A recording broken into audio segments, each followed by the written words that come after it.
বাবা, কি গরম পড়েছে! এই গরমে মানুষ বাঁচতে পারছে না।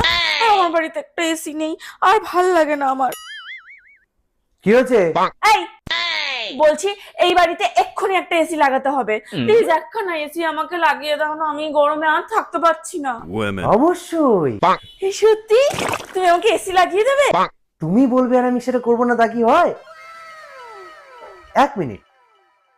হ্যালো, হ্যাঁ বলছি বাড়িতে তো একটা এসি লাগাতে হবে, প্রচন্ড গরম। না না না না না না, আমার কোনো সমস্যা হচ্ছে না, আমার বউয়ের খুব সমস্যা হচ্ছে। এই কি গো বলো। হ্যাঁ হ্যাঁ, ভীষণ কষ্ট হচ্ছে। এসি ছাড়া এই গরমে থাকা যায় নাকি? এক্ষুনি এসি লাগবে, খুব তাড়াতাড়ি এসি লাগবে। হ্যাঁ, একটু তাড়াতাড়ি লাগিয়ে দিলে ভালো হয় আর কি। না না না না, 2 টন লাগবে না, ওই 1.5 টন লাগালেই হবে। ওকে। এই তুমি কি ভালো গো! তুমি আমাকে এত ভালোবাসো,